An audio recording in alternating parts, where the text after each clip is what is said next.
A note to listeners, the following podcast contains content that may not be suitable for all audiences. Their prime hunting ground was the Sunset Strip, where they would pick up working girls, some runaways, and they would, get them in the car for sexual purposes and kill them. But one of his biggest manipulation tactics, I will say, is how he would talk. And you guys got to see this firsthand, is like he would just go and go and go and kind of throw out all this information at you. And you're kind of like, you can't even keep up with what he's telling you. And I think a lot of people go along with that, is like, he seems like he really knows what he's talking about, so you don't question it. But really, it's a manipulation tactic. Well, I always say these guys are predators, so they might be faking an illness. They might be looking like very frail and weak, but they're ready to pounce. And I think they use that just to draw people in, to put their guard down, even in their old age. You are listening to Partners in True Crime. We are your hosts, Rob and Cindy Dorfman. Nine years ago, Laura Brand met Douglas Clark inside San Quentin's death row. Clark and his partner, Carol Bundy, were infamously known as the Sunset Strip Killers. Together, they are responsible for 6 murders in the early 1980s. Law enforcement believes that there are more victims of their brutal acts still out there, and so does Laura.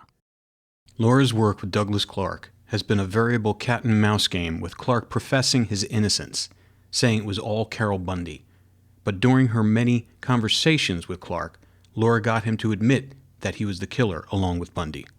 Clark recently died on October 11th, 2023, just as Laura was finishing up her study on him. We witnessed one of the sessions with Clark, and it was mesmerizing. It was intense to see this master manipulator at work, trying to bombard Laura with his charismatic personality and serial killer mansplaining. We will be releasing some of those recorded conversations later, but today we want to talk to Laura to find out how Clark died and what did he say to her before he died.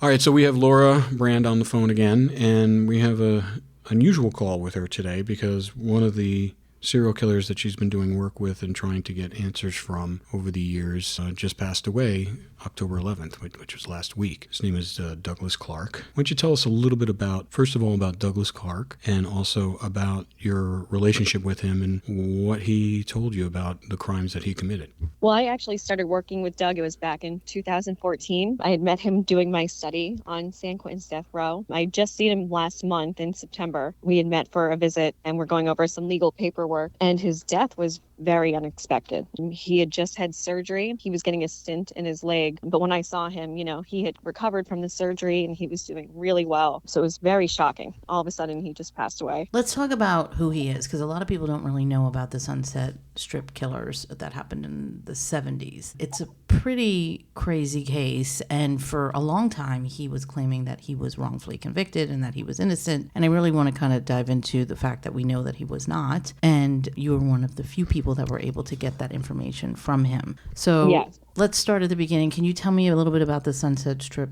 killings and when it happened and who were some of the victims? Yeah, so he was active, and what was interesting about his case is he actually had a crime partner, but his crime partner was a female named Carol Bundy. And back in 1980, their prime hunting ground was the Sunset Strip, where they would pick up working girls, some runaways, and they would, get them in the car for sexual purposes and kill them. But then it kind of escalated after that, as there was a lot of necrophilia involved, decapitation. These are pretty grotesque killings. How many victims were there? What I know about is he had first-degree murder with special circumstances on 6 counts, and he had the death penalty. Yeah. But how many did you suspect him of? Well, there's 3 Jane Does that I'm looking into, so that would be on top of the 6. But I want to say they were suspected of over 15. Okay, let's talk about his partner, Carol Bundy, because it's interesting because there's not that many female serial killers, and most people never really heard about Carol. Yes. So Carol, from what I know about Carol, she died in the early 2000s, but she had a background where her mother died when she was very young, and her father started a sexual relationship with her. There was a lot of sexual abuse, physical abuse in her childhood. And then she had a pretty normal life after that. She became a nurse, lived in Los Angeles, had a son. But then in her 30s is when she encountered Douglas Clark. And they had met at a bar. It was a Western bar. Where was it? In North Hollywood. And he quickly charmed his way in and moved in with her right after meeting her. And then how quickly after they met did they start being this, murderous duo? It was pretty quickly. He moved right in. I think it was like after the first night they'd even met. Doug claimed to me that they had 3 sexual encounters with each other, and then she demanded rent, and he didn't want to pay rent, and he stopped having sex with her. But then I guess after these encounters, they would sit in bed and talk about, paraphilia, that they were kind of into this kinky sex, the S&M kind of like the violent type of sex, and just kind of like Bittaker and Norris, it transpired from there, from them just talking about, their interest in this type of violent sex. And who was their first victim? It was 2 young girls, high school girls. They were stepsisters, Cindy and Gina, and they were from Orange County, and they had run away up to Los Angeles. And Doug had actually known Cindy. I never really got an answer of how exactly he knew this high school girl prior to them taking these girls. Possibly she'd run away before, but they had gotten them in their car, Cindy and Gina, and their parents. It was Gina Navarro and Cynthia Chandler. Mm-hmm.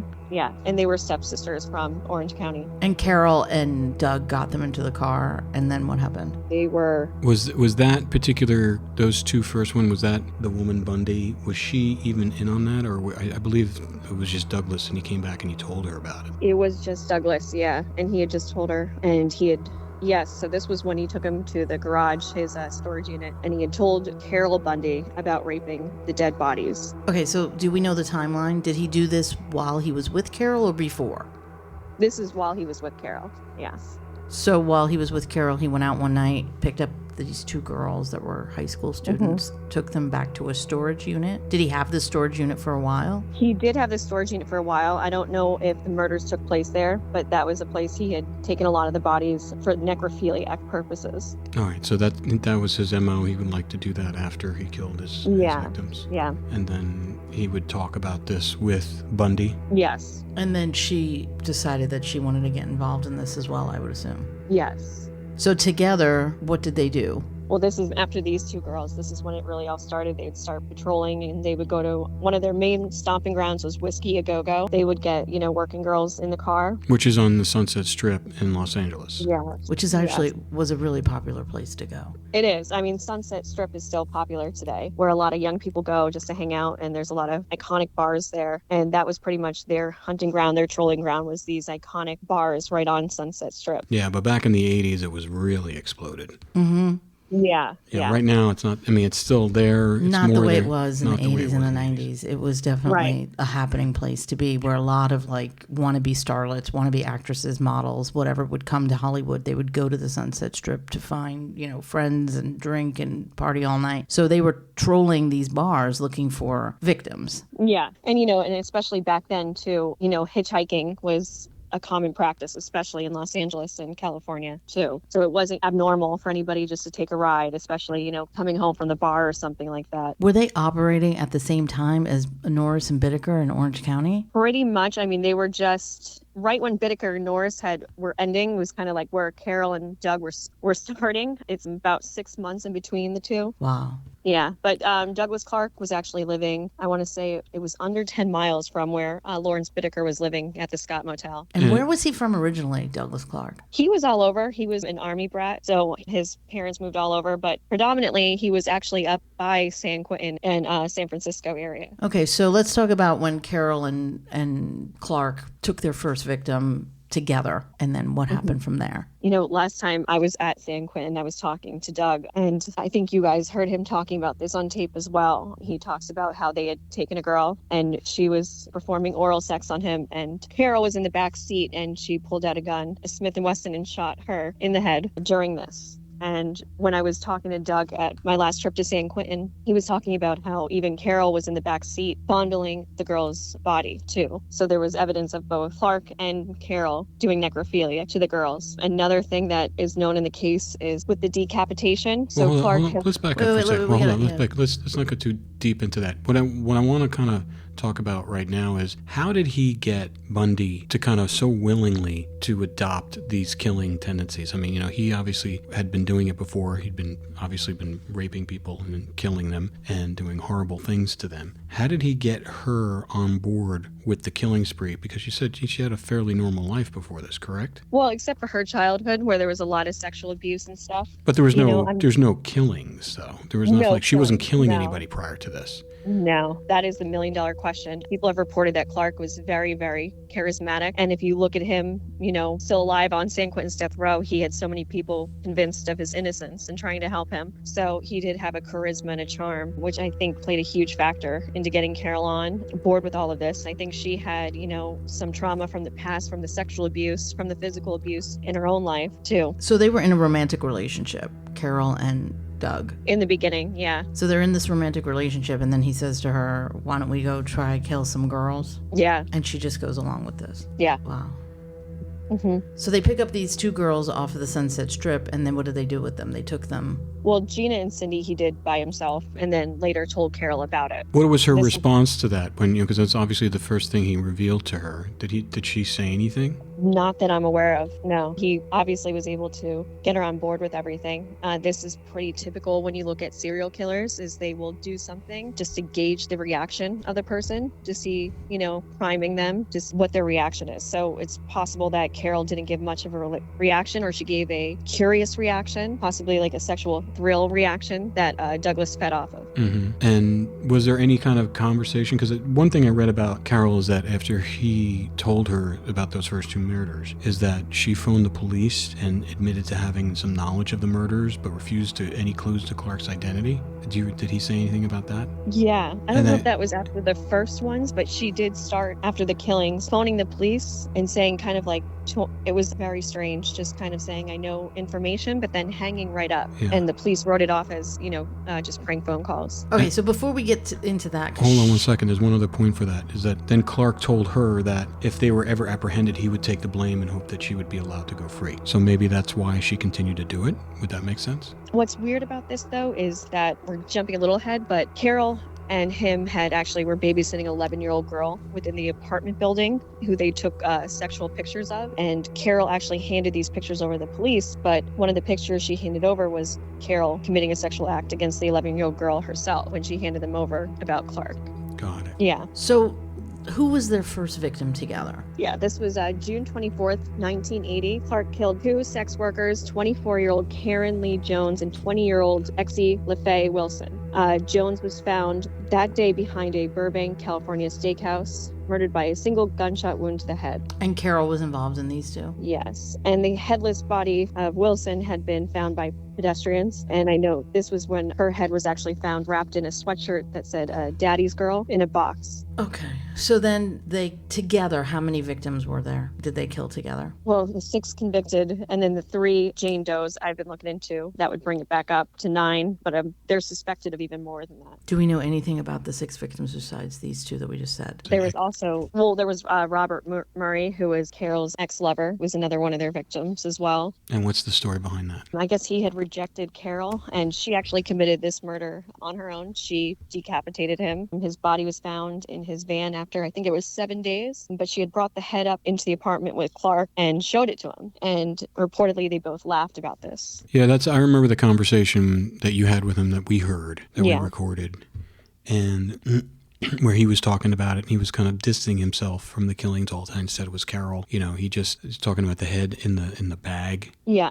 And I always brought this up to him, why somebody walks in with a human head and you don't call the police, you don't do anything. And what did he say to you when you said that? He always said, it was all Carol, and he was scared of Carol, trying to say, this decapitation was actually from her obsession with Ted Bundy, because he decapitated a lot of his victims as well. And what was her story other than just Carol Bundy? What was her story as far as after she was convicted? Did she just blame him for everything? Yeah, this is what you're going to see with the crime partners, what you saw with Bittaker and Norris, and you saw with them too. With Carol and Doug, though, it's a little different, because it's very clear. Well, kind of like Bittaker and Norris, you have the Polaroid pictures of them with both committing sexual acts with their victims. They both have the same stories about the necrophilia and the decapitation. Doug had told me in our last meeting together that he had a theory, and it is something I always wanted to look into and listen to. I was trying to get the tapes of Carol's interviews from the police station with LAPD.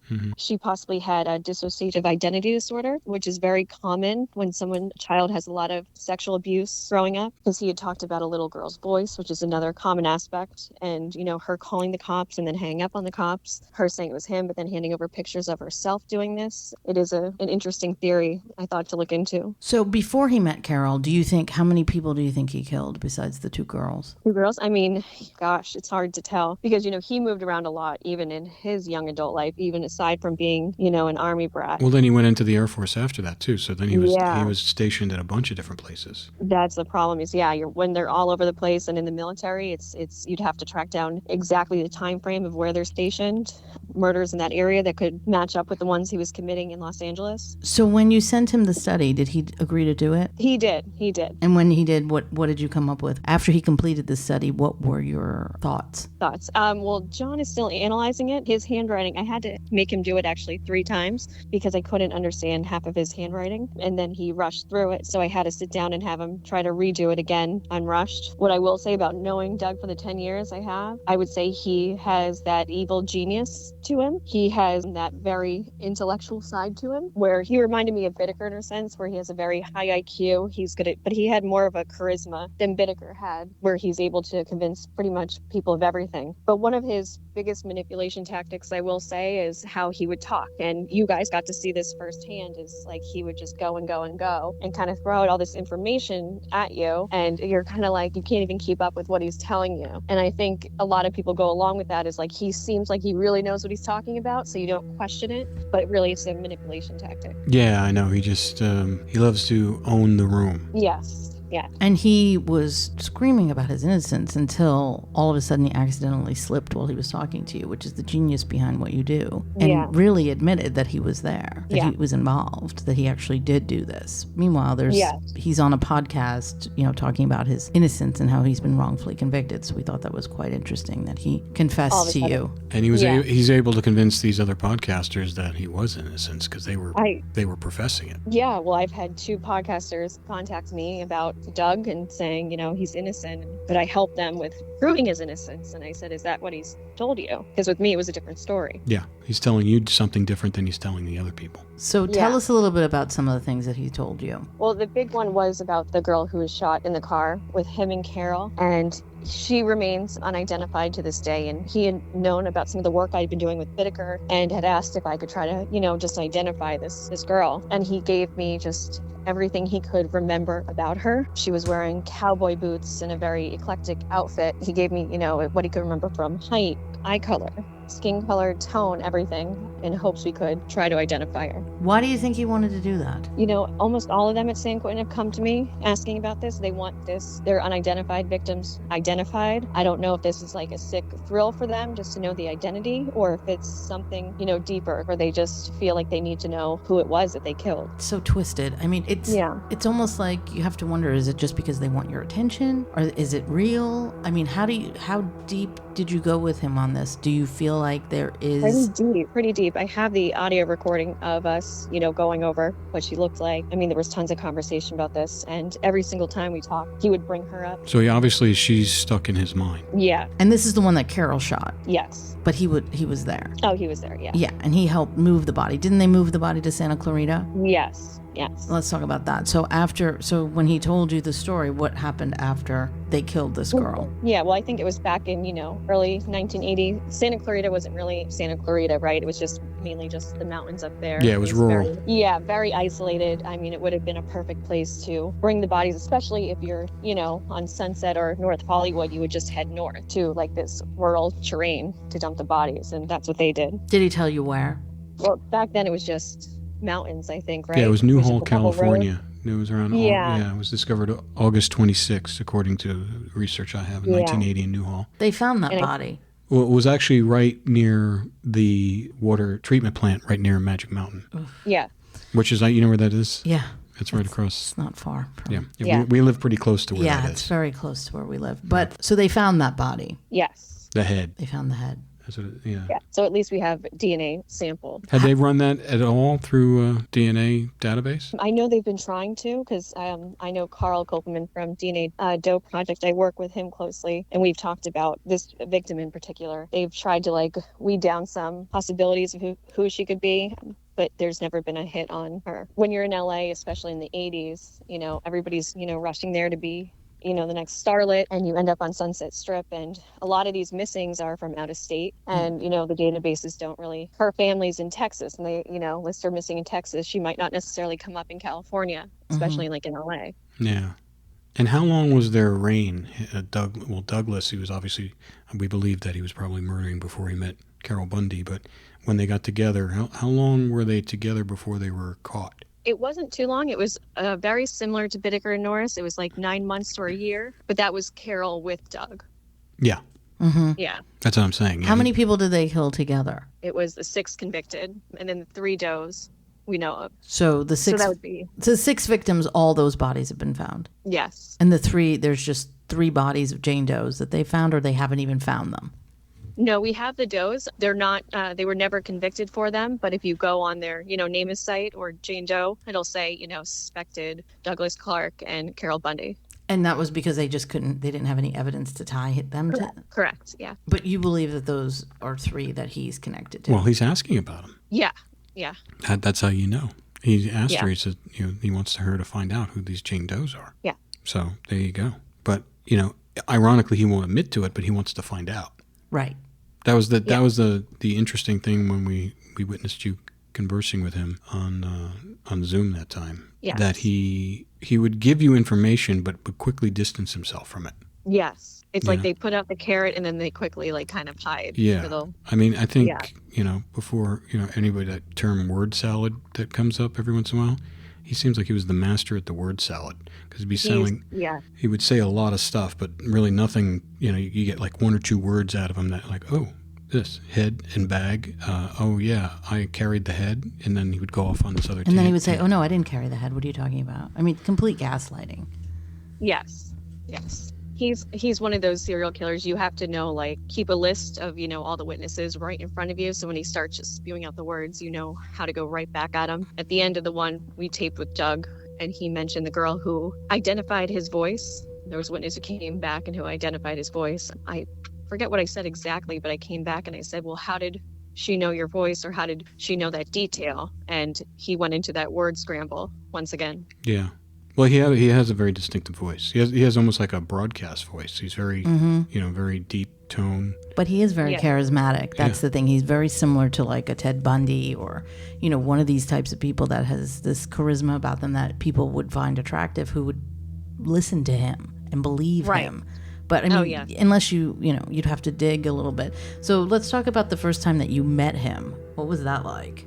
Because he's terrifying to me. Watching him on the thing, he gave me he has the worst energy, and he did such horrific things. I mean, I can't even imagine what you felt when you were walking in there to meet this guy. Yeah, and it was wild too, because I had just sat down with Lawrence Bittaker, and he said, are you meeting with Douglas Clark next? Because they were very close at San Quentin. And I said, yes. And he goes, he likes to talk about pony girls. And I said, what's a pony girl? And he said, it's when you chop off the limbs from the knees and the elbows, and the girl has to walk on all 4s, like on those limbs. And I was like, oh my God. And it was like right after that, I had to get in a cage and conduct the interview with him. So that's what Lawrence kind of teed you up with him? Yeah, that was the tee up. Oh my God. Uh-huh. I think it's ironic that they were both fairly active at the same time, living close by, and then they were cellmates, or they were like right in the same death row, and they became friends. It's really bizarre. It is bizarre. It's very bizarre. And Doug had told me he actually knew the Hillside Stranglers when he was out. It's really interesting that in Southern California in the 70s and the early 80s, there were so many serial killers operating in the same area. It is. I mean, it's really wild because they were really on top of each other. Yeah. I mean, Doug knew the Hillside Stranglers. When I was looking into Bittaker Norris's case, I had to look up, I was looking at one of their victims from Knott's Berry Farm, and I came across Acala was the same month killing somebody at Knott's Berry Farm. So it was like I had to cross-reference all these different serial killers. for their hunting locations. So when you saw him for the first time and you sat down with him, what were your first impressions? Well, charismatic, a good talker.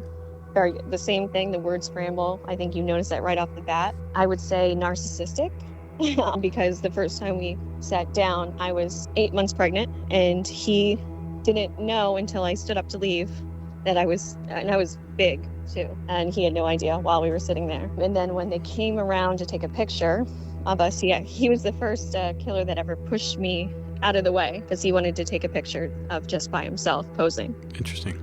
Wow. Yeah. So in your conversations, I mean, independent of the one that we witnessed, did he say, I'm sure all these guys gave you their background and, based just the cursory research that we did on his background, I mean, he seemed like he came from a fairly decent family. Did he have almost, he went to exclusive international school in Geneva? Yes. And then attended a military academy. He did. So did he ever tell you any about his experience as a child and to kind of give you a background?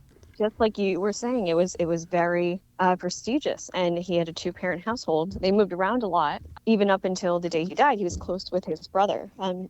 He remained close with everybody. And he even said to me, I think this was last month, he said, my mother thanks you. This isn't your typical serial killer background where you're going to see abuse or sexual abuse, physical abuse, or drugs and alcohol in the household.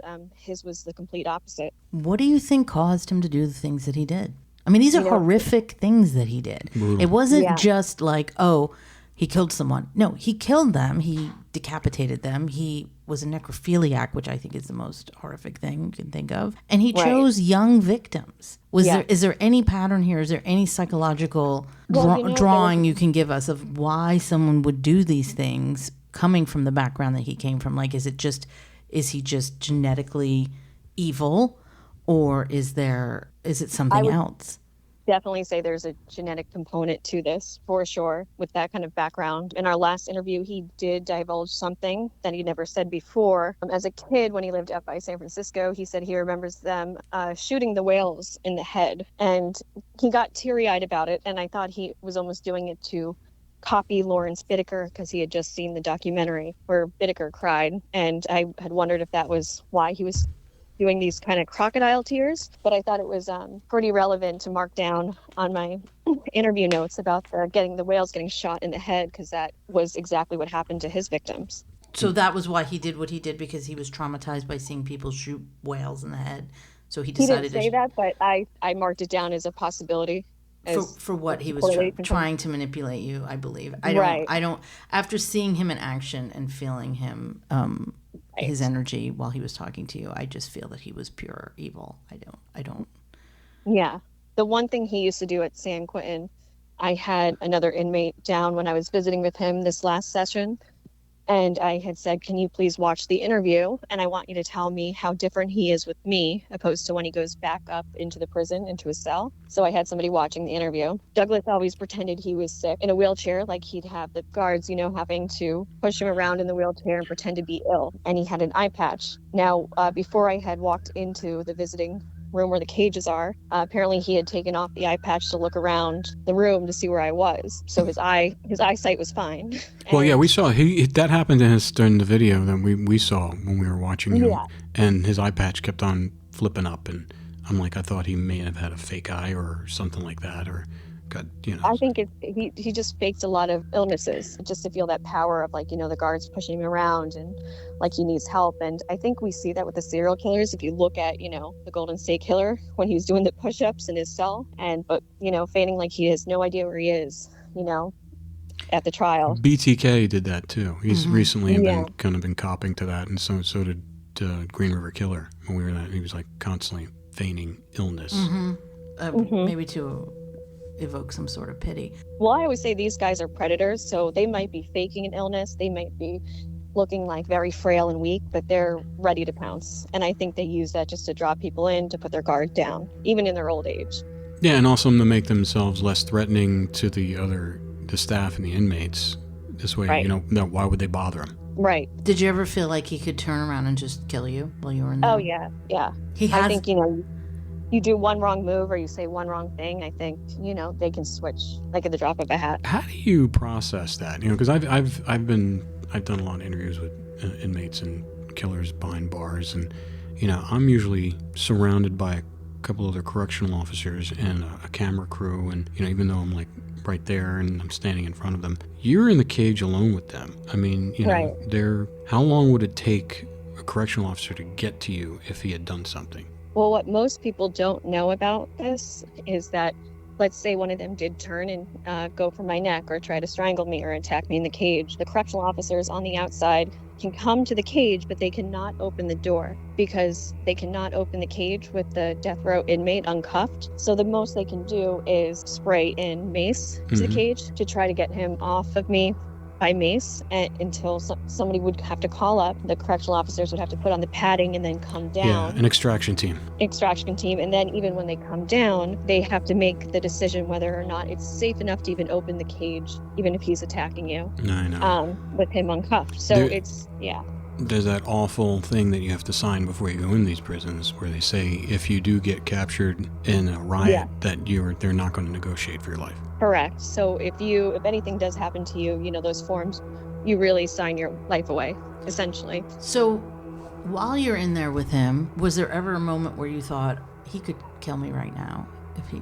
I mean, I always think that with every single one I sit down with, and I always watch, the shoulders and the way they move their feet, like how if they're on the heels of their feet, I always watch for that because they can just pounce up from that. Their shoulders, how they're leaned in or leaned back. I'm just always watching the full body and what position they're in if they can just lunge. Fortunately for you, a lot of Douglas was, he did seem kind of rickety, and so did Lawrence. So that's... I still wouldn't trust them. I know, but still. I don't... I mean, she's tiny. Laura's tiny. I know.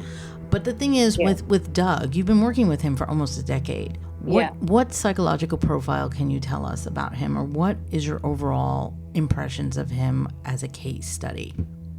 As a case study, he was, ironically, I would probably say he was very Bundy-esque in the fact that he had that charm and that charisma, and he thought he had everybody around him fooled. And he really got off on that. And I think he got off on, the psychological games, just within the prison and pretending to be ill and sick and getting off that he was getting people and, to do podcasts and do shows and stuff that show that he was innocent. And I think he really believed in the end, like he was going to just walk out one day and prove his innocence to everybody. And it would just be his final laugh to the world. And so how would you even, what kind of mental illness would you call that? Or what kind of, psychological, what is that? Personality, that's like psychopathy. I was going to say psychopathy, definitely. Psychopathy, it's not mental illness. This is a personality disorder. That is psychopathy, So psychopathy is what the theme is with all of these killers that you've been dealing with. I mean, these are psychopaths. Typically the ones I do deal with are psychopaths, but there's not every serial killer is a psychopath. There are some that do have mental illness. If you're looking at like Richard Chase, who had schizophrenia, there's some that are mentally ill, but the ones that I'm typically dealing with are the ones that are suffering from psychopathy. So the thing, people like him, Bittaker, BTK, Green River Killer, Ted Bundy, highly functioning people. Right. To be able to turn on and turn off and Correct. Blend back into society because, all these guys had, they all had jobs. They all went and did jobs. What did he do, Douglas Clark? What was his profession? He had a good job. He was an engineer. Yeah, it says here he worked for the Los Angeles Department of Water and Power. Mm-hmm. Yeah. Interesting that he dumped one of the bodies at the Water and Power in Santa Clarita. Mm-hmm. Yeah. That's very similar to BT. Well, that's like BTK. Didn't he do? Well, he worked for the city. Well, he also worked for the security. Well, he worked for ADT first before he got a job working for the city as a compliance officer. So, Laura, what do you think of that? Someone who's highly functioning in society, working as an engineer for the Water Department of Los Angeles, who on his down days is out decapitating prostitutes. Yeah, when Bittaker was dying, I said to him, I go, did you ever just want to have a normal life? Like, get married, have kids, or just a normal life? And he said, yeah, of course. And he looked at me like I was crazy. And I said, don't look at me like I'm crazy. That's not the route you took in life. And I've even asked Doug that question. I think in our final one, I said, did you ever just want that normal life? And they all say, yeah. And it's like, so there's this need, this compulsion they have for this violence within them too. And that doesn't necessarily mean all psychopaths are violent. The majority aren't. So there's also this compulsion need for this killing inside of them as well. Interesting. Just looking at the victims here, do you think Douglas would have killed a man if he wasn't with Carol? Would Clark have killed a man? So That was her ex-boyfriend, though, Carol. Yes. got it. That makes sense then.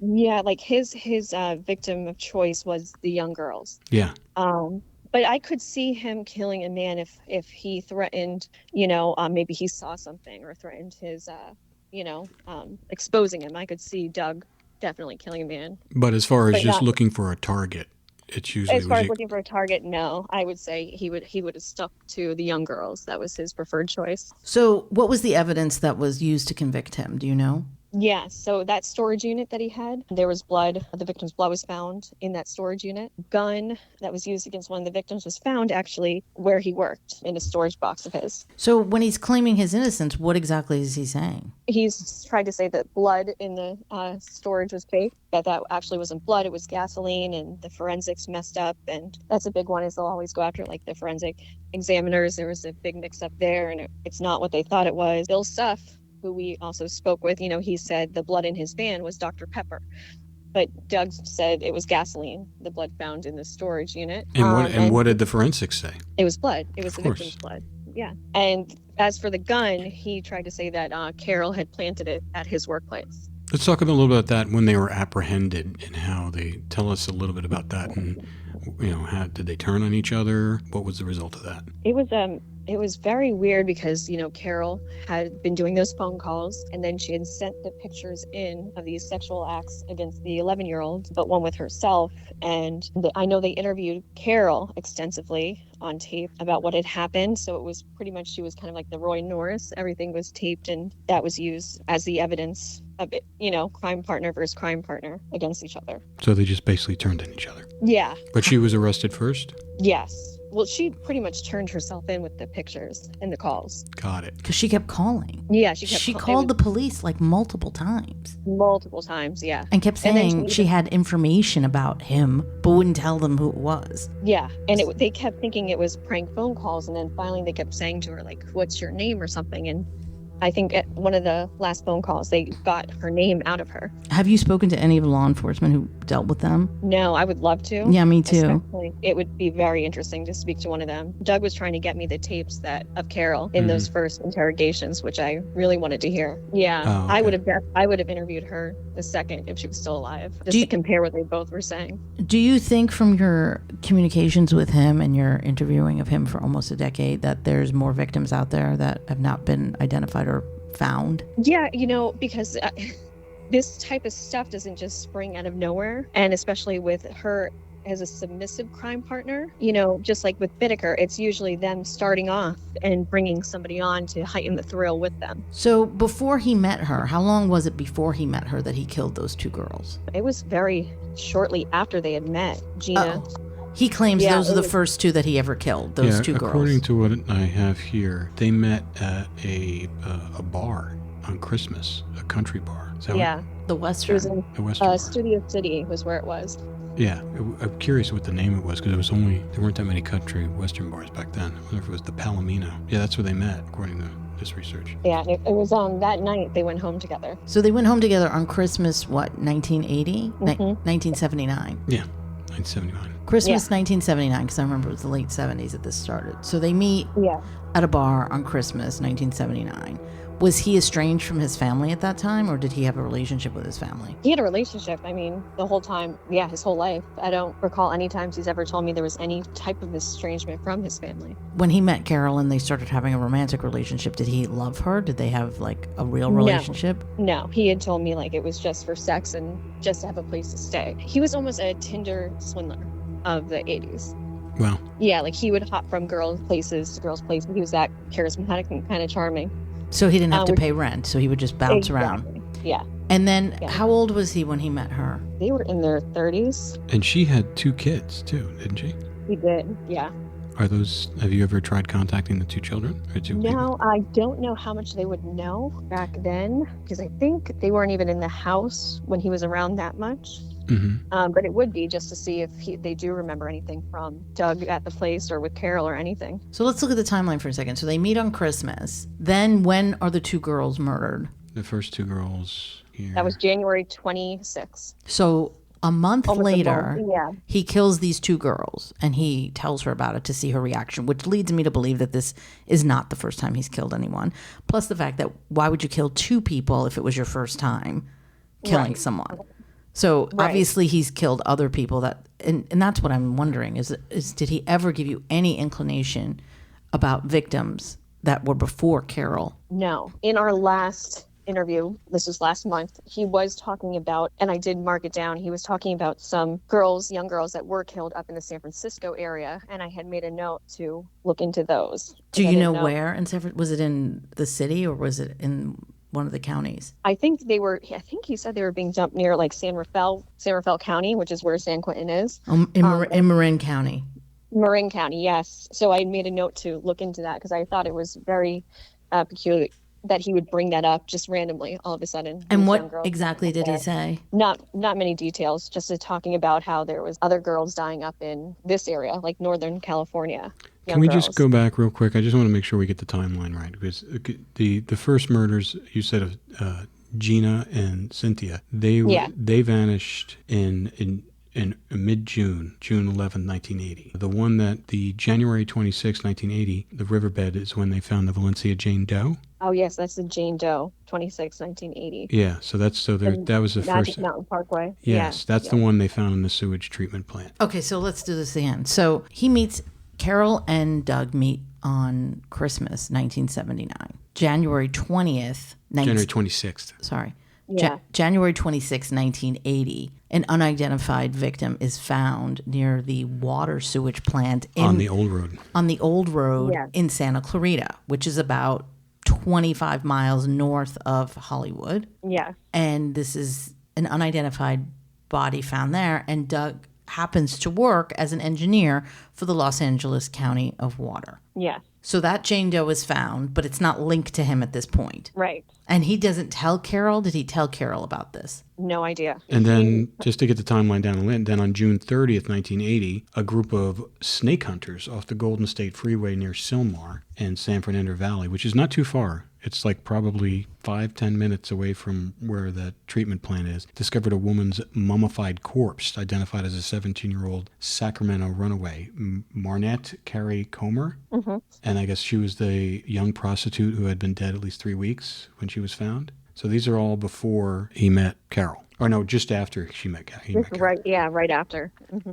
But there's no solid evidence that tied these two Jane Does to him, or yes? It's just suspected, but it's never been tied to him. Okay. So they weren't part of the case. Right. Right. Got it. And he's never talked about these because he's constantly claiming his innocence? Yeah, he's been claiming his innocence about everything. But yeah, same with What did these Bittaker two. say about that? Did he ever kind of because Bittaker was like, he was pretty forthright with what he did, correct? Yes, and he had told me that Doug had talked to him about these Jane Does a lot. Oh, so there you go. Because he wants to brag. He wanted to brag. Yeah, so on the prison yard, they're bragging. Got it. So he basically admitted to Bittaker that he did it. Yes. That's crazy. Bittaker even used to say to me, he's like, I'm sick, but he's even sicker. Wow. Yeah. There you go. That's crazy. For a serial killer to say that, it says a lot. Mm-hmm. What do you think you would have learned from Carol Bundy if you had gotten a chance? A lot. It sounded like she was willing to talk. And it sounds like, her and Doug had a very macabre relationship. I don't even know how you would describe theirs. It's very chilling. So I think I would have learned a lot from Carol. Do you think Doug would have eventually killed Carol? Yes. I think if he had even found out about the phone calls and about what was going on, I think, she would have been done for. So he was born in 1948, the third son of 5 children, to a retired naval admiral. Yeah. His father was a naval intelligence officer. Did he ever talk about his family? He did. He talked about his father. Yeah. What did he say? He would just brag about his dad, I mean, he seems like he had a charmed life. I mean, he lived in India, Switzerland, the Marshall Islands. Oh, yeah. And his father was also an engineer. Yeah. He was sent to an exclusive international school of Geneva and then also the military academy. Yeah, we were talking about that earlier. Oh, my God. So he license. Did he ever Go ahead. Oh, I was going to say one of his hobbies was just flying as recreational use. Like, he very charmed life. So apparently he was recording his sexual encounters with girls in high school. Did he ever talk about that? No. He talked about the Polaroids. He was very into taking pictures. So this whole thing with necrophilia, I mean, when you did the study with him, did that come up as one of the archetypes? No. No, I mean, John is still analyzing it, but there's only been a few where that has popped up. And I didn't expect it to pop up with Doug because he had tried to hide that aspect. Necrophilia is the one thing with the serial killers that they always have a hard time talking about or they'll shy away from. It takes a lot to get them to get into the details of that. It's almost shameful. It's like the one aspect that's shameful to them. Yeah, Gary Ridgway was the same way, I think. Yeah. The only one who's ever really gotten into it with me is Wayne Adam Ford, who's, spoken very frankly about it. Well, he was unique because he actually turned himself in, which is unusual for a serial killer. Right. And we'll be talking about him as well. But so now that he's dead, what can be done as far as trying to find these other victims? Well, he named me power of attorney, and plan was, which we're still working on, is to, get the police discovery, the court transcripts, these tapes of Carol Bundy, and hopefully the DNA of these Jane Does. So you were able to get the power of attorney before he passed? Yes, notarized everything. Wow. That's great. It was down to a week before. We were so lucky. So the power of attorney, what does that entail for you? What does that mean? Just pretty much everything on his case. So I'm like his acting attorney, so I have control of everything on his case, which means evidence, the sealed police files, the court transcripts, Carol's tapes, the DNA of the Does, pretty much everything. So you'll have access to the Carol tapes? Yes. Yeah, see, Carol Bundy gave a full confession. Yeah, I think it was over a span of a few days, too. Mm-hmm. She went into a lot of details, yeah. Wow, he did a lot of murders by water towers, I guess because he had access to them. Well, he was around them. It's interesting that you said he reminds you of Ted Bundy. Can you elaborate just a little bit on that? When you were sitting with him, what kind of thoughts, what was your overall perspective on? Just the charisma, especially, and just how he was able to kind of trance everybody around him into believing him. It was just the way he spoke that way, and the way he pretended he was ill, and then I would get in the cage with him, and he'd be healthy as an ox. Yeah, he didn't seem, even though he had the stupid eye patch on and this weird cowboy hat on, straw cowboy hat. He was pretty energetic. Mm-hmm. He was, and eccentric like Bundy as well. Yeah. So overall, what did you learn from him? What all this work that you've done with him? How could you sum it up for us? All the work, God. I feel like there's still so much work to even do with his case. And talk about that too. Like, what do you hope to do with this now that he's passed? Now that I have, I do have the audio tapes of him talking about the unidentified, and now being the power of attorney, getting the case files, looking into identifying these girls like once and for all, having more power to be able to do so, to get the DNA from his case and actually privately test it to get them identified, going over, his police files and Carol's tapes and seeing if there's something maybe that has been missed this whole time of what led to these horrific crimes. When do you have access to that stuff? When do I? Did you get all access to that stuff already? Yes. So the power of attorney, the forms that we had, gave me like the full control to everything on the case. Okay. Like I had an attorney draw it up specifically for Doug's case. Great. So do you have it? Do you have that stuff physically yet? Not yet. Right now we're working on getting just his the property from San Quentin out of his cell. Got it. Like what did he have in his cell? We have no idea. Got it. He did keep a lot of his case files on person in his cell, so there will be some of that stuff in there. And then what about the tapes? Were they his old attorney? Yes. Got it. It's almost going to be like a scavenger hunt to like get every piece. Got it. Yeah. Mm-hmm. Do you think that Carol was influenced completely by him, or she would have done this on her own? Do you think he had that ability to just turn? I think he led her. I do think he led her and charmed her in a way, but the fact that she killed Jack by decapitation on her own really speaks to her violent nature too. So I don't think she was just, swindled into this killing with him. I think there was violent tendencies maybe hidden within herself. I just can't see a woman all of a sudden just decapitating a man. And then the pictures with the 11-year-old girl doing these, depraved sexual acts on 11-year-olds too. It was a participant in them is what the pictures depict. Mm-hmm. And what was the purpose for the decapitation? Were they trying to get rid of the body and they didn't want to be able to identify the body? Well, Douglas Clark was having sex with the decapitated heads. Oh, sorry I asked. Yeah. It's sorry I asked.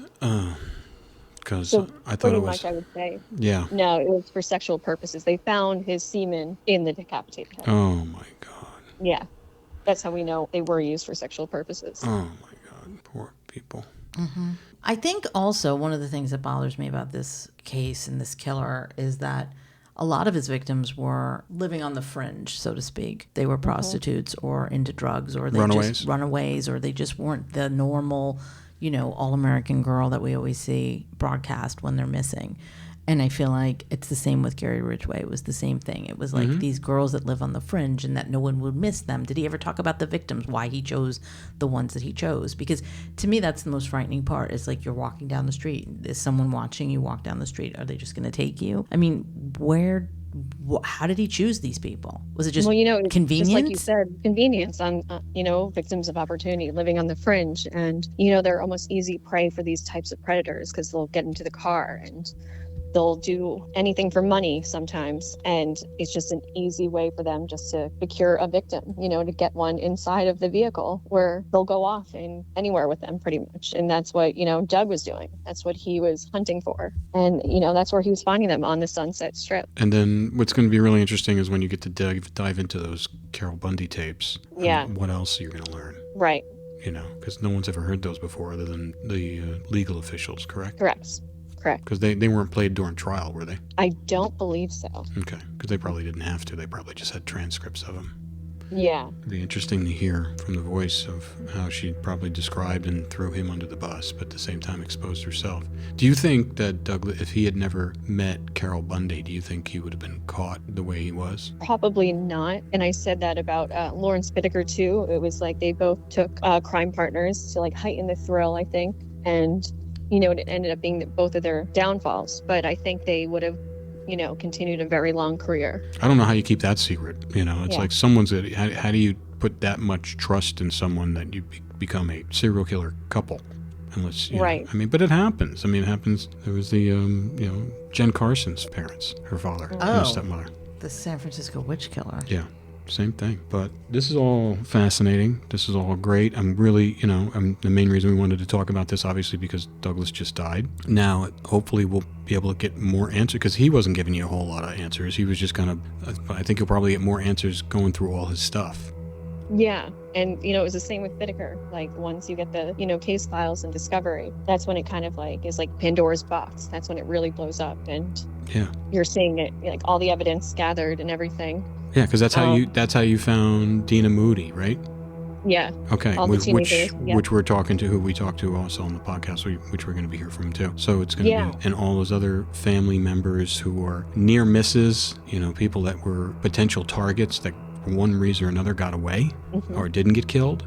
That's the scariest, and you have to think about that. If you find out years after the fact that you were a potential target for a serial killer. Right. That's got to do a number on you. Have you talked to any of the victims or potential victims of Douglas Clark? Were there any? Did you have any of those experiences with him? I haven't got the case files yet, but I'm sure once I start, digging into the case from the sealed police files, it's going to be just like Bittaker. I'm going to have a name like a ton of teenage girls, just like Dina Moody, who we talked with, that I'm going to have to, track down and interview. And that's when usually I learn a lot more information is, because, teenagers at the time, they get very scared, they're getting questioned by police and they don't want to say anything. And then when you track them down 40 years later, they're ready to tell pretty much the whole truth of what happened back then. I think it's interesting, though. Bittaker knew he was dying, and he wanted to talk to you quickly before he died to give you the location of missing victims, because I feel like he might have wanted to kind of redeem or some kind of redemption, or he was afraid to die, it seemed like. Yeah. He knows where he's going. Right. Right.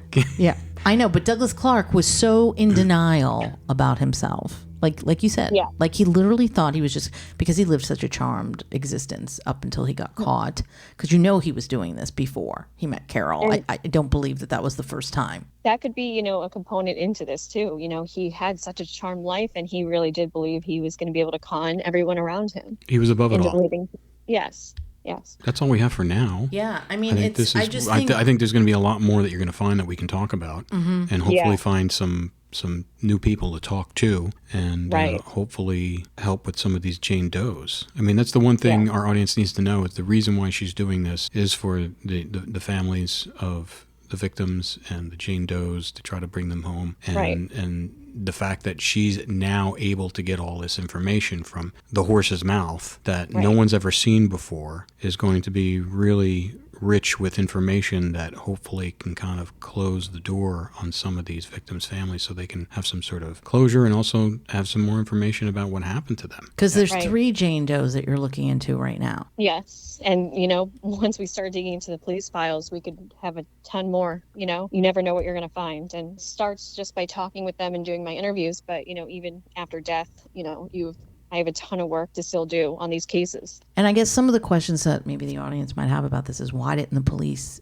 identify those Jane Does? Well, they have been trying. They have ruled out some people. There is a list of missings that have been ruled out for them, but what we do know is that they were taking swabs for DNA back then, but they didn't have the capability to actually identify DNA until 2001. So through your research, so Laura is going to take this discovery now that Douglas Clark has given her the power of attorney for, and she's going to dive into thousands of pages of police reports and analysis and research to try to find any clues to who these Jane Does are that maybe was missed. Maybe it was missed by law enforcement because it was 40 years ago. You have to redo the whole investigation from what I did with, at least with Bittaker, is I took the police discovery and then I made a list of all the witnesses, which was over 250 people. And I tracked down each and every single one, re-interviewing everybody and just doing the investigation from the bottom up myself. Because unfortunately, a lot of these girls that went missing, especially in the late 70s and early 80s, if they were sex workers or if they were involved in drugs, they just weren't given a lot of thought to. And we saw that with Gary Ridgway as well. A lot of his victims, because they were prostitutes, were just kind of brushed aside. So the fact that you're going to now go back and dig through this is incredible. And hopefully we get some answers for these families, for these 3 Jane Does who, they were human lives and they deserve to have proper burials and to be remembered for being young girls. That's innocence. They are innocents. Exactly. Their lives and they could have siblings and family members that are still out there looking for them. Yeah. I mean, when you killed them at the prime teenage year, 15 and 16, I mean, in 1980, that's how old I was. I mean, it's like they would be my age right now if they would have a full life. And what's also scary is that he was into pedophilia, so you don't even know if there were children that he had taken. Yeah, it's very true. I mean, we have the evidence of the one girl who was 11, but could there be other children around that age even? I mean, 15, 16, they're children too. And it's so important the work you're doing because, as we know, it's like even though they say the golden age of serial killers was like in the 70s and 80s, we are getting into the point where there's still a lot of crazy people out there. Serial killer people keeping people chained in their basements. I read articles about all them. Gilgo Beach murder serial killer. Yeah. He was just apprehended. Mm-hmm. They believe that he is the guy. And so it's like that guy operated literally rent-free for how many years before he caught? And he was like, there was all these other people that knew he was weird. His neighbors knew he was weird. All these things. I mean, I know sometimes you have a weird neighbor, but still, there was a lot of people who were pointing the finger at him. And I think a lot of the reason why he probably wasn't picked up is because of there was a lot of corruption in the Suffolk County Police Department for about a good 20 years. And that's right, because when a new administration came in, they were only in the administration for a short period of time, and they found him. Yeah. So I guess there was enough evidence that just wasn't there. But as far as Doug Clark is concerned, do you think he would have gotten caught had it not been for Carol? I don't know, because it seems like he does have that intelligence level. And if he was doing this before her, then we have no idea. So if he was doing this before her, then I would think he would have kept on going and getting away with it. Yeah. If it hadn't been for her. And then one last thing, and then we'll wrap this up. But for 9 years you were working with him, what did you uncover? Like, what was the biggest thing that you uncovered from him that you feel like, because you put a lot of effort into this, you talked to these people. Right. The number one thing is the guilt. Like, finally, after all these years of him, like, professing his innocence to anybody who would listen on any podcast that would, take him on. That was a big one. Him admitting to finally being guilty was the biggest. And that's huge because he's so narcissistic and just refused to acknowledge that he did these things. Yeah. Yeah. When we were on the phone with him, when you were on that call with him, I mean, he kept on saying it was Carol. Yeah. Yeah, I was there, but Carol, she handed me this bag with a head in it. What am I going to do with it? Right. You know? Well, we know what he did with it. So it's like he was not innocent by no means. No. All right. Well, this has been fantastic and fascinating, and we can't wait to get to hopefully get a hold of those files and tapes. I mean, I think there's going to be a treasure trove of information for you to study and analyze, and hopefully find some of these missing Jane Does. Yeah. A lot more work ahead. But... Yeah, great. Thanks, Laura. We'll talk to you soon. Yeah. All right. Talk to you guys. All right, Bye. Next time on Partners in True Crime. On this season of Partners in True Crime, The Serial Killer Whisperer, we will be following Laura Brand's incredible journey as she continues her groundbreaking study on serial killers. Each week, we will release never-before-heard recordings of her conversations with the most notorious killers in hopes to get answers for the victims' families, and maybe that could lead to recovering their lost remains. Please visit our website where you can subscribe to the podcast, find show notes, and check out extra content from all of our podcasts. All rights reserved. This has been a production of 722 Media Content.